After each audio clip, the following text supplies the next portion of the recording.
Hello नमस्कार. तर आज आहे अंगारकी चतुर्दशी. तर आज आम्ही जाणार आहे दगडूशेठ गणपतीला. तर आता मी मयंकला स्कूलला वगैरे सोडलेलं आहे. आता चला इथूनच जाऊया आपण. तर खूप दिवसापासून इच्छा होती जायची, कारण की ज्यावेळेस गणपती बसले होते त्यावेळेसपासून मी विचार करत होती दगडूशेठला जायला. आणि घरापासून अगदी 12 ते 13 किलोमीटरच आहे, पण बघा जायचं होत नाही.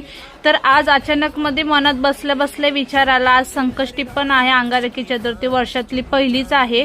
मी 1 जानेवारीला पण जायचं होतं, पण त्यावेळेस पण प्रॉब्लेम होता, त्यामुळे मग त्यावेळेस पण मी गेलीच नाही. म्हणून मी विचार केला ह्यावेळेस तरी जायचंच आहे. आणि आज अचानक मध्येच आरोला स्कूलला सोडून आली. आल्यानंतर विचार केला आणि मग ह्यांना म्हणलं चला आज जाऊया म्हणलं. म्हणून आज तयारी केली आणि आज निघालो आणि आलो पण बघा. तर आता आम्ही आलो आहे दगडूशेठ. तर भरपूर अशी गर्दी होती बघा. तरी तर आम्ही 5चा वगैरे बघत होतो, प्रयत्न करत होतो, पण 5ला सुद्धा म्हणजे 1-2 तास लाईनीमध्ये उभं राहायला लागलं असतं, इतकी गर्दी होती. आणि पोरांना मी दोघांना शाळेत सोडून आलेली आणि 10ला तर आम्ही तिथं पोचलेलो. 9ला निघालेलो आणि 10ला पोचलेलो, कारण की ट्रॉफिक वगैरे भरपूर काय होते, त्यामुळे भरपूर वेळ लागला. तर शेवटी मग आम्ही लाईन पण भरपूर होत्या म्हणून बाहेरूनच दर्शन केले. तुम्ही पण करून घ्या, बघू शकता मस्त असतं दर्शन झालेलं बाहेरनं सुद्धा.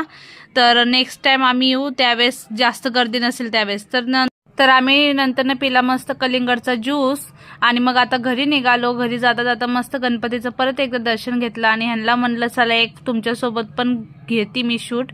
तर ते घेतलं. त्यानंतरनं बघू शकता मस्त साबुदाणा खिचडी दही खाल्ला नंतर स्वयंपाक पण केला मी, मेथीची भाजी चपाती, कारण की ह्यांचा पण उपवास होता. मग हे कंपनीत गेल्यावर सोडतील, आज संध्याकाळी 9 नंतरनं सोडायचा होता, माझा पण होता. मग मस्त असे फुलके आणि मेथीची भाजी, परत मोदक पण केलेले मी.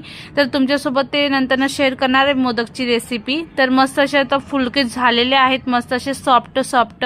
आणि चॅनलवर कोणी असेल तर लाईक करायला पण विसरत नका जाऊ आणि सबस्क्राईब पण करून ठेवा. तर मस्त असे मोदक केलेले आहेत आणि त्यांना दिले, देवाला पण दिले आणि मग संध्याकाळी आरती करून मी खाणार. बाय.